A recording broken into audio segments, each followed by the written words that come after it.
Assalamualaikum warahmatullahi wabarakatuh. Jumpa lagi teman. Yuk kita langsung aja ke bagian berikutnya. Tapi biasa, sebelum kita masuk ke bagian berikutnya, kita berdoa dulu ya. Bismillahirrahmanirrahim. Allahumma sholli ala sayyidina Muhammad sallallahu alaihi wasallam. Oke teman-teman, kita masuk ke ceritanya.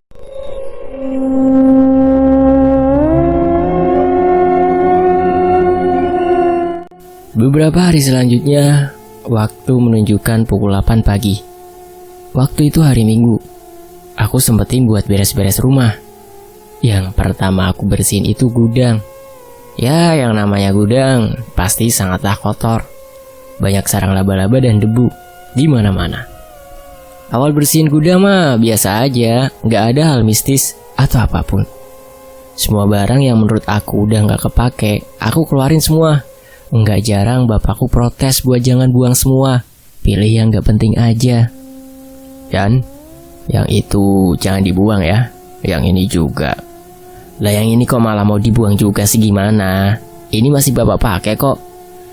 Ya makanya bantuin lah pak. Rian kan gak tahu mana yang masih dipakai, mana yang udah gak kepake. Walah, yang ini ngapain juga dibuang? Ini sengaja bapak beli buat nanti bikin meja. Alah ya wes lah pak, pilih dulu aja mana yang masih dipakai. Rian pergi buat ngasuh dulu. Ya maklum aja teman-teman, bapakku ini orangnya kreatif banget. Barang apapun yang kelihatan udah gak kepake, bisa bapak sulap jadi karya seni yang amat sangat menarik. Gak hayal, beberapa teman bapak sempat mesen buat bapak buatin yang mirip dengan yang bapak buat, seperti akuarium, lukisan, dan lain-lain. Sebenarnya sih, bapakku itu guru IPA, tapi ya emang bakat dari kecil, makanya sampai udah tua tetap karyanya banyak diminati. Selang beberapa menit setelah aku ngaso dan minum bentar, aku balik lagi ke gudang dan hasilnya. Gimana pak? Udah dipilihin mana yang masih kepake? Udah ya, noh. Yang sebelah sono masih bapak pakai. Yang sebelah sini udah nggak bapak pakai. Ya elah pak, kalau ini mah namanya masih kepake semuanya.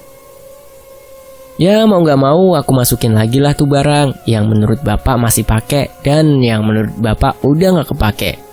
Dan akhirnya gudang pun cuma aku ubah posisinya aja biar kelihatan lebih longgar dan lebih terang kalau dilihat. Beres-beres pun selesai dan jam pun menunjukkan pukul 1 siang. Emang lumayan lama sih beres-beresnya. Habis waktu cuma buat keluar dan masukin barang yang masih bapak butuhin tadi. Setelah beres-beres aku istirahat bentar sambil nonton TV sebelum aku mandi buat ngilangin keringat yang banyak bercucuran. Kebetulan waktu itu bapak sama ibu lagi pergi. Aku di rumah cuma sama nenek aja. Posisi nenek waktu itu ada di kamarnya. Saat aku lagi istirahat nonton TV, tiba-tiba aku ngeliat sosok nenek-nenek lagi yang waktu itu aku lihat. Dia jalan dari arah gudang, kemudian masuk, terus jalan menuju arah kamar orang tuaku lagi. Antara takut dan penasaran, sebenarnya apa dan siapa si nenek itu? Yang jelas dia bukan nenekku. Postur tubuhnya beda soalnya.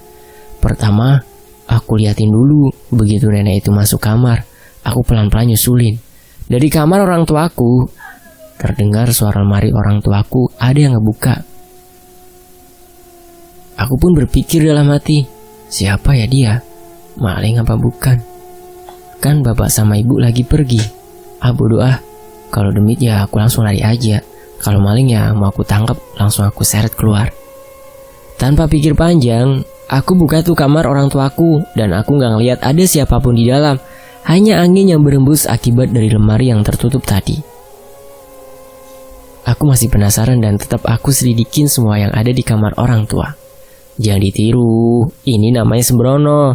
Kalau orang Jawa bilang nggak boleh buka-buka barang punya ortu, ora ilo. Aku lihat-lihat di sekitaran kamar orang tua, nggak ada yang mencurigakan. Hanya saja, aku curiga sama tuh lemari. Langsung aku buka, dan isi dalam lemari ada pakaian orang tuaku yang jelas dan beberapa berkas milik bapak. Ada satu benda yang membuat aku sangat tertarik. Benda itu adalah sebuah kotak tua berwarna coklat seperti peti harta milik kerajaan. Cuma saja ini kotak petinya kecil. Di atas kotak itu juga ada sebuah surat 1 lembar yang keadaannya udah lusuh, berwarna coklat dengan ada lambang salah satu kerajaan di Jawa Tengah. Dan isi dari surat itu pun ditulis dengan tulisan Jawa yang saat aku terjemahin, aku nggak bisa paham maksud dari tulisan itu. Oke, kita singkirin dulu surat tadi itu ya. Di part selanjutnya bakal aku terangin apa sebenarnya tulisan itu. Dan kalau aku boleh nunjukin foto surat itu ke kalian, bakal aku posting surat itu. Tapi aku minta izin dulu ke orang tuaku ya. Lanjut aku buka tuh peti berwarna coklat. Dan saat aku buka ternyata isinya keris kecil berukuran 5-7 cm tertutup plastik. Dan saat aku buka, wangi bunga kantil sangat terasa. Padahal nggak ada satupun bunga kantil di sana. Mencium bau itu, badan langsung merinding. Langsung aku tutup dan rapihin lagi. Dan langsung aku keluar kamar sambil ngos-ngosan. Ternyata nenekku juga keluar dari kamarnya. Dan lihat aku keluar dari kamar orang tuaku sambil ngos-ngosan, nenek langsung tanya, "Kenapa Li? Keluar kamar kok ngos-ngosan? Dirui demit apa?" "Enggak nek, cuma tadi Rian buka kamar ibu terus buka lemarinya dan ngeliat ada kotak isinya keris kecil. Tapi sebelum itu Rian tadi ngeliat ada nenek-nenek masuk kamar ini. Tapi pas tak ikutin masuk nggak ada nenek itu." "Walah, wes ngerti toh nek neng kono kui. Wes rapopo le, kui biyen kerisnya Simbah. Tapi wes Simbah serahke ibumu. Kuwi jenenge keris wadon. Neng jerone pancen ono, tapi rapopo, ra bakal ganggu." "Oh gitu ya nek. Ya udah deh, wong Rian udah ngeliat sosok itu 2 kali. "Iya, nggak apa-apa. Dia baik kok. Rian kan tadi kan habis beresin gudang. Nah, mungkin dia pengen lihat hasil bersih-bersihmu." "Oh gitu ya nek. Ya udah, Rian mandi dulu ya. Udah kecut badannya. Yo, kono sersi." Setelah dengar penjelasan nenek, aku ngerasa sedikit lega. Dan aku langsung mandi. Hari udah mulai malam. Jam udah menunjukkan pukul 9 malam. Ibu udah tidur di kamarnya. Nenek juga sama. Bapak lagi ada acara kumpulan warga di rumah tetangga. Aku masih nonton film di TV. Hal aneh pun kembali terjadi. Kepala seperti biasa, terasa pusing yang teramat sangat. Tiba-tiba ada sesuatu seperti kunang-kunang terbang masuk ke arah ruang tengah, di mana aku lagi nonton TV. Kunang-kunang itu mondar-mandir di atas aku, tapi anehnya, warna dari kunang itu enggak seperti biasanya, tapi warna dari kunang itu biru. Setelah mondar-mandir di atasku, tiba-tiba kunang-kunang itu meledak seperti kembang api dan membuat seluruh ruangan berubah warna menjadi biru seperti warna kunang-kunang itu. Dilanjut lagi dengan datangnya warna kunang-kunang yang lain, ada yang merah, hijau, pink, dan hal yang sama pun terjadi. Mereka meledak seperti kembang api dan membuat ruangan berubah warna sesuai warna kunang yang meledak itu. Aku gak merasa takut sama sekali. Yang ada, aku terkagum melihat keindahan yang dihasilkan oleh ledakan kunangan itu.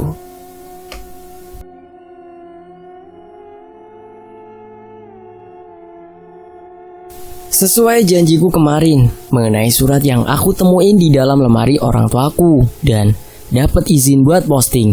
Cuma logo di surat sengaja aku sensor ya, biar nggak pada tahu. Ini wujud dari surat yang aku temuin. Buat yang pada pengen tahu isinya, monggo dibaca sendiri. Aku males nerjemahinnya. Monggo yang mau baca. Pada intinya, aku jelasin aja ya. Ternyata keluargaku masih ada keturunan salah satu keraton di Jawa ini. Di belakang surat itu juga terdapat nama-nama simbah-simbahku dari keturunan. Bukan menyombongkan diri, tapi hanya ingin melunasi janji. Soalnya aku kemarin udah janji buat share surat itu. Dengan surat itu juga aku mulai paham kenapa simbahku begitu disegani di daerahku. Dan kerap ada yang keceplosan memanggil simbahku dengan sebutan Raden atau Den Ayu. Tapi simbahku gak begitu suka dengan sebutan itu dan lebih suka diperlakukan biasa saja. Mungkin Cukup aku jelasin tentang surat itu ya. Lanjut ke ceritanya. Kunang-kunang itu masih berseliweran di atasku. Makin malam makin banyak kunang-kunang itu. Dan seperti yang lainnya, kunang itu meledak satu persatu, bergantian dengan warna-warna yang indah yang membuat seluruh ruangan berubah warna. Jam sudah menunjukkan pukul 11. Kejadian itu masih berlangsung. Tiba-tiba ada suara cekrek-cekrek. Ada seseorang membuka kunci pintu rumah. Dan ternyata itu bapakku yang baru pulang dari pertemuan warga di rumah tetanggaku. Nopo le, doplong kayak gitu. Mingkem, kemasukan lalat baru tahu kamu. Bapak, ngagetin aja loh. Udah pulang pak? Udah, baru aja. Doplong aja sih, makanya gak tahu bapak pulang. Ya udah pak, Rian ke kamar dulu, mau tidur, ngantuk. Entah kenapa waktu bapakku masuk ruangan tiba-tiba kondisi ruangan berubah normal. Gak ada sama sekali kunang-kunang itu. Dan aku masih dalam keadaan terkagum-kagum. Aku bergegas menuju ke kamar untuk tidur. Karena waktu juga udah larut malam. Gak perlu waktu lama, aku udah tertidur. Karena capek seharian beres-beres gudang. Waktu tidurku sama sekali tidak ngerasa adanya kenyamanan sampai di mana aku ngelihat ada bocah kecil di dalam mimpiku main-main kesana kemari. Ngeliringin aku nih. Di dalam mimpiku kesel banget sama anak itu. Minggirlah, main agak sanaan. Sumpah aku kalau kamu main deket sini. Anak kecil itu cuma ketawa dan terus aja bermain di sekelilingku. Sampai-sampai anak kecil itu mulai mendekat ke kakiku dan menggoyang-goyangkan kakiku seolah dia ngajak main. Kemudian ada temennya juga ikut deketin aku dan sama dia juga ikut menggoyangkan kakiku untuk mengajak main. Sampai samar-samar aku mendengar suara azan di mimpiku, tapi aku tetap fokus sama anak kecil yang masih terus memegangi kakiku. Nggak lama kedua anak itu menggoyangkan kakiku dengan lebih keras lagi. Alhasil, aku tiba-tiba mulai merasakan hawa dingin dan pelan-pelan membuka mataku. Iya, waktu itu aku kebangun karena goyangan anak-anak itu di mimpi. Tapi kondisi ini aku masih setengah sadar. Nyawa belum terkumpul semuanya. Pikirku, oh jadi tadi itu mimpi.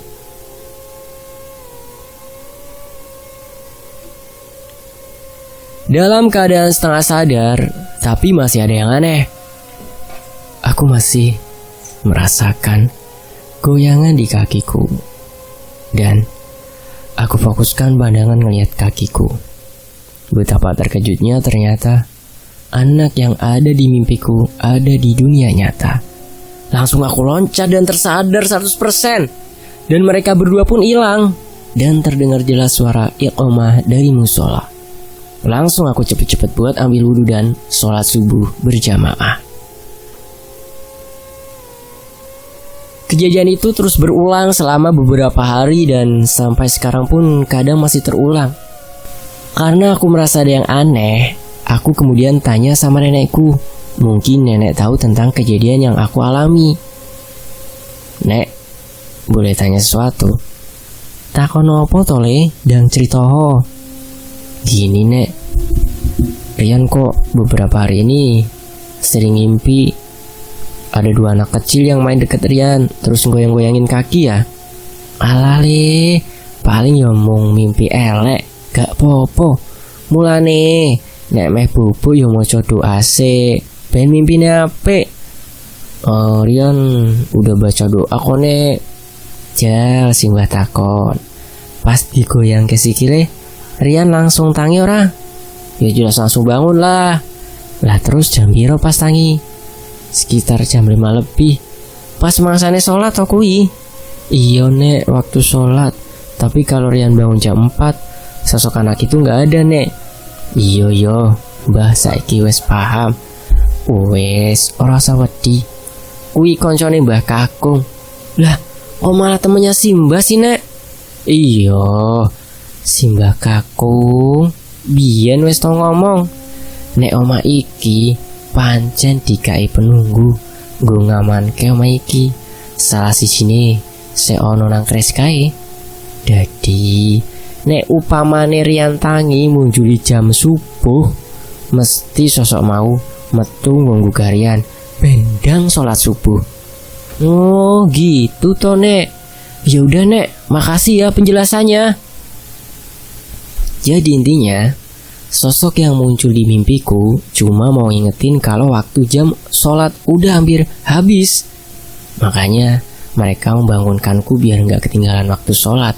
Dan kalau dipikir-pikir juga, emang rumah yang aku tempati ini rasanya beda sama rumah-rumah lainnya. Di rumah ini terasa sangat nyaman, sejuk. Dan kalau waktu lagi musim maling, entah kenapa rumahku ini nggak pernah kemasukan maling. Walau pintu rumah nggak dikunci waktu malam, dan kunci motor masih tertancap di motor halaman. Sama sekali nggak ada yang berani ngambil.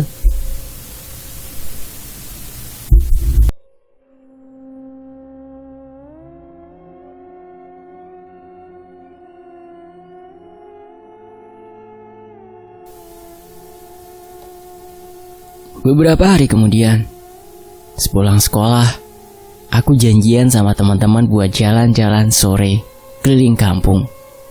Emang, setelah kita lulus SD, kita jarang ketemu dan jarang buat ngumpul bareng. Makanya, sore ini kita agendakan buat kumpul-kumpul kayak dulu lagi. Ya, walau satu kampung, tapi setelah kita emang gak ada yang satu sekolahan. Sore hari pun tiba. Aku dan teman-teman yang lain janjian kumpul jam 3 sore di lapangan yang waktu itu ada orangan sawahnya. Kondisinya emang udah beda dibanding dengan yang dulu. Di sekitaran lapangan udah ada beberapa rumah yang sudah dibangun dan sudah dihuni. Tapi sawah yang ada orangan sawahnya masih sama dan aku masih ngeliat orangan sawah itu. Di lapangan udah ada si Chris sama Fandi. Sambil nunggu Adib sama si Abi, kita ngobrol-ngobrol sambil bicarain masa lalu kita. Yan, kamu masih ingat gak dulu kita sering main di lapangan ini? Ingat lah Van, gimana bisa lupa, orang kita hampir tiap sore di sini kok ngumpul main. Iya ya, tapi sekarang aku ngerasa kita udah jarang banget kumpul sejak lulus SD. Ya maklum aja Chris, sejak kita masuk SMP kan emang tugas jadi banyak banget, jadi susah buat ngumpul. Nah makanya itu aku minta kalian buat ngumpul biar kayak dulu lagi. Sambil ngobrol-ngobrol, aku masih tetap was-was sama sosok orangan sawah itu. Takutnya masih iseng. Dan bener aja, pertama aku ngeliat dia masih ada di posisi tengah sawah, yang jelas itu hanya aku yang lihat. Yan, kamu masih inget gak? Dulu waktu kita masih main bola, kamu malah asik main lumpur di tengah sawah yang ada batunya itu. Ingat lah Chris, malah gak bakal lupa. Asik tahu dulu main di sana. Yang jelas aku bohong nih sama Chris. Oh, anak gak jelas banget kamu, malah main lumpur kayak anak kecil. Lah, emang kita masih kecil kan dulu? Lah iya, bener juga. Aku keplak tuh kepala si Fandi. Sambil tetap was-was, aku dikit-dikit lihat tuh orang-orangan sawah. Kini udah pindah posisi. Dia udah lebih dekat lagi. Dan di sini aku masih cuek aja sama dia. Sambil terus ngobrol sama dua anak ini, aku tetap ngawasin tuh orangan sawah. Dan bener aja, dia terus bergerak mendekat. Aku putusin buat cabut dari tempat itu. Woi Bre, mending kita sambil nunggu, kita sambil jalan aja nyok. Lah ngapa tiba-tiba ngajak cabut? Udah yuk, sambil jalan-jalan aja. Kita bosen.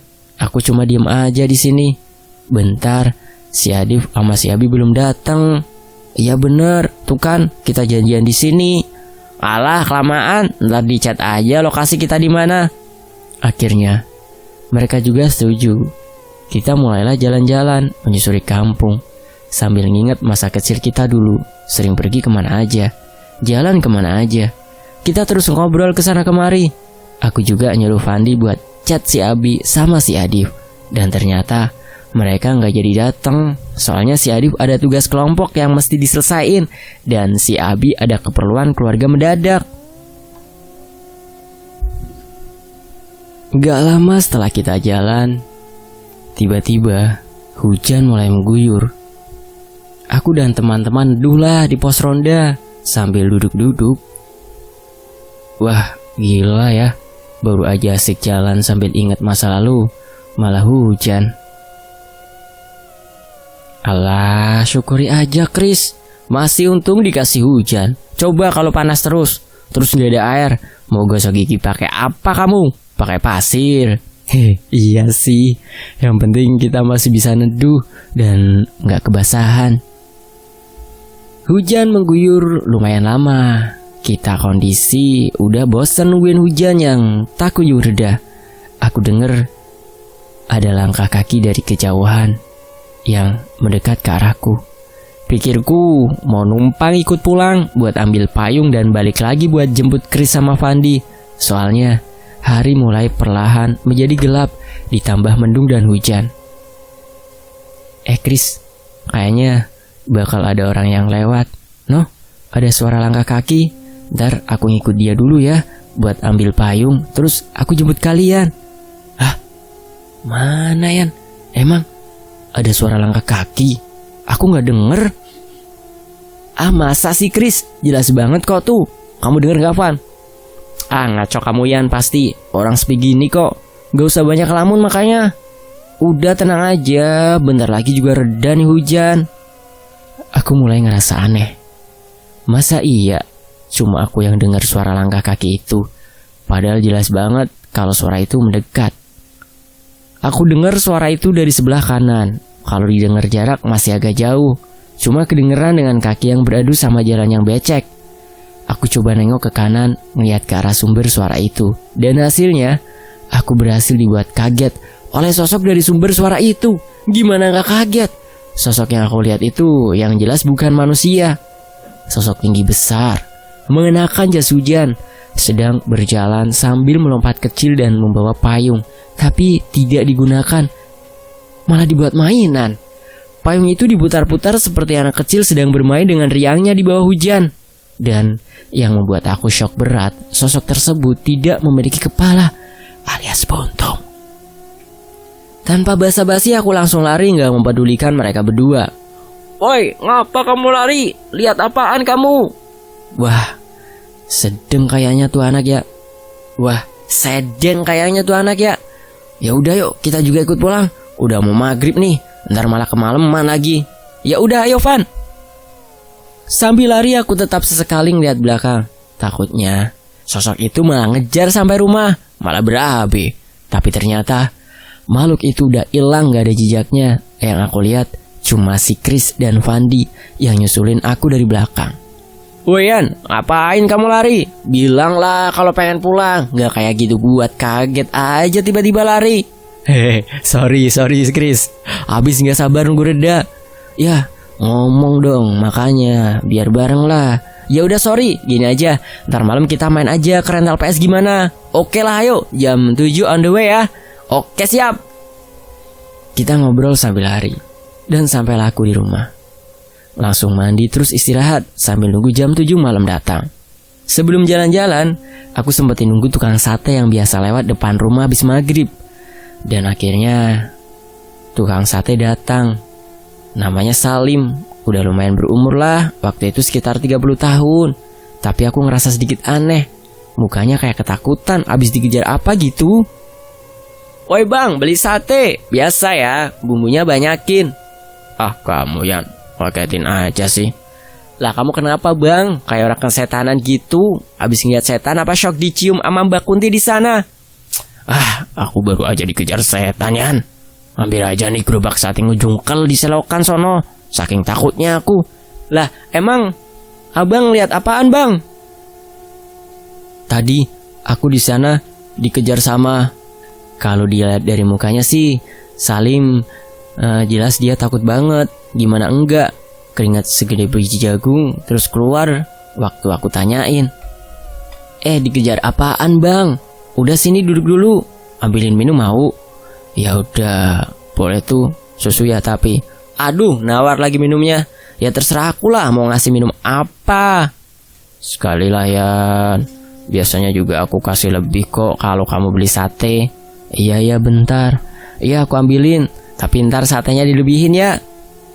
Udah biasa, sono buru. Nggak tahu orang lagi ketakutan apa. Setelah aku ambilin minum sesuai yang dia pengen, langsung aku suguhin ke dia nih. Sambil nunggu agak tenang. Baru aku tanya sebenarnya dia kenapa sampai ketakutan gitu dia. Gimana bang? Udah enakan kan? Nah, sekarang cerita dah. Abang tuh dikejar apaan sampai kayak gitu? Wah Yan, kalau ini udah parah. Kapok dah. Mungkin ini terakhir aku jualan malam di sini. Weh, bentar dulu. Emang dikejar apaan lagi lu? Pocong, kan udah biasa. Abang diikutin dia kalau lewat tikungan itu. Ya kalau yang biasa mah aku udah cuekin. Tapi yang ini beda. Abis di upgrade kayak nih pocong. Lah kok gitu? Emang apa tuh pocong? Sekarang dipasangin knalpot racing gitu. Coba bercanda biar agak rileks dianya. Untung kalau itu mah aku tadi gak cuma diikutin pocong, tapi aku dikejar sama tuh pocong. Yang bikin tamangan itu pocong naik sapi bro. Bercanda kamu gak lucu bang. Mana ada pocong naik sapi. Bener dah Yan. Udah itu bentuk sapinya hancur abis. Bagian muka udah kelihatan tulangnya. Usus mulai beramburan keluar. Pokoknya ini terakhir aku jualan malam di sini Besok aku kagak lewat sini ya. Lah jangan gitu. Ntar aku gimana bang kalau pengen lontong. Setelah ngomong panjang lebar, akhirnya dia tetap kekeh nggak mau lagi jualan di sekitar kampungku. Bahkan sampai sekarang pun dia udah nggak pernah kesini. Aku jadi kepikiran, masa iya ada pocong yang naik sapi? Kalau cuma pocong mah itu udah biasa, emang ada di jalan itu tuh. Tapi yang ini masa iya dibeli sapi di alam sono? Dengar cerita si Salim, aku jadi pikir 2 kali buat pergi ke rental PS waktu itu. Soalnya jalannya harus dilalui juga jalan yang tadi Salim lewat. Akhirnya waktu yang dijanjikan pun tiba. Fandi dan Chris pun datang buat ngajak ke rental. Wayan, ayo keburu penuh ntar. Bro, kalau besok gimana? Tiba-tiba males nih aku. Alah, gak pakai alasan. Udah ayo berangkat. Palingan kamu alasan gak ada duit kan? Udah santai aja. Aku sama Chris aja yang bayar. Gak apa-apa. Oh, udah buruan. Masalah fulus aman pokoknya. Aduh, bukan itu alasannya Chris, Van. Belum selesai ngomong, udah diputus. Udah buruan, keburu rame Kalau cewek aja sih buruan buat janji sendiri, malah mau batalin sendiri. Akhirnya dengan terpaksa aku jadi juga buat main ke rental. Dengan hati yang enggak enak, karena itu emang aku yang janjiin sih. Ditambah rasa deg-degan karena mau ngelewatin jalan di mana Salim tadi diliatin sama koboi pocong. Di jalan, Fandi dan Chris asik ngobrol. Entah ngobrolin apa, aku gak ngeh. Soalnya aku berusaha mekain indera buat jaga-jaga kalau seumpama tuh sosok yang diceritain si Salim benar keluar. Akhirnya kita mulai mendekati jalan yang tadi si Salim dikejar. Emang jalan ini masih belum di paving atau di aspal. Dengan keadaan minim cahaya, samping kanan masih kebun-kebun, samping kiri juga ada kebun dan ada bangunan seperti kandang sapi. Emang, tapi selama ini aku gak pernah lihat penampakan sapi itu. Perlahan kita mulai lewat depan kandang tersebut.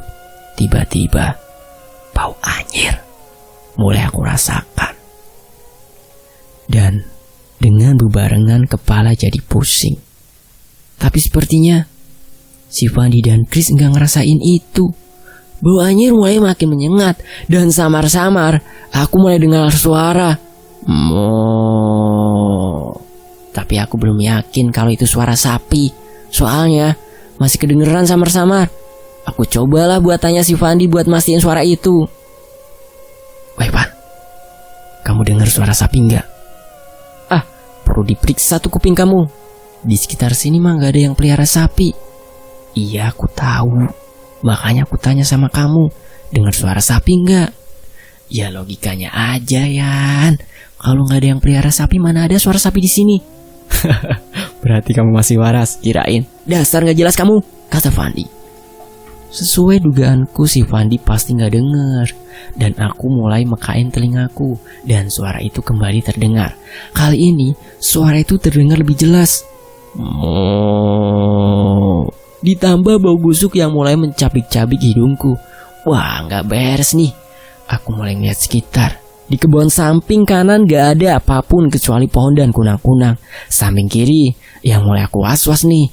Aku liatin dengan seksama dan dalam tempo yang sesingkat-singkatnya. Dan bener aja, apa yang dikatain si Salim. Ada penampakan di jalan ini. Tepatnya yang aku lihat waktu itu di bagian dalam bangunan kandang yang udah gak terpakai. Sesuai yang dideskripsikan si Salim, wujud dari sapi itu udah hancur dengan usus yang keluar, muka yang udah hancur. Aduh, seketika kaki jadi lemes. Dengan perasaan was-was, takutnya tuh sapi keluar kandang dan ngejar kita. Tapi tunggu dulu, ada yang kurang. Kata Salim kan sama pocong. Lah ini, mana pocongnya? Sambil jalan aku percepat, tentunya si Chris dan Fandi juga aku kode buat ngikutin aku. Aku ngeliat sekitar kandang, gak ada tuh pocong. Kanan kiri aku pantengin, gak ada wujudnya tuh pocong. Tapi rasa ini gak pernah bohong. Masih ada satu sosok yang belum keluar. Iya, itu si pocong. Hanya satu bagian yang belum aku lihat. Nah, itu di belakangku. Langsunglah aku pelan nengok ke belakang. Tanpa sebab yang pasti nih, kaki yang tadinya lemes dan tetap aku paksa buat jalan cepet, tiba-tiba bisa sehat lagi. Bahkan lebih sehat dari sebelumnya. Soalnya waktu aku ngeliat ke belakang, tuh pocong udah ngikutin jalanku entah dari kapan. Yang langsung buat aku kaget dan tanpa baba, aku langsung lari tunggang langgang meninggalkan si Chris dan Fandi. Yang setelah aku tinggal, dia juga ikut lari. Woi bocah setan, kamu lihat apaan sih, main lari aja, nggak ngasih aba-aba. Woi, kalian tunggu aku, kata Chris. Chris ini walau dia kurus, tapi dia nggak bisa lari cepet, apalagi kalau gugup. Sampai-sampai terdengar suara pluk. Woi Yan, tuh bantuin si Chris, nyungsep no dia. Ah bodo amat, kamu aja, kamu yang deket kok. Dasar anak gua. Setelah aku rasa aman, aku mulai berhenti lari sambil nunggu si Chris sama si Fandi. Akhirnya mereka nyamperin aku sambil dipapa Fandi.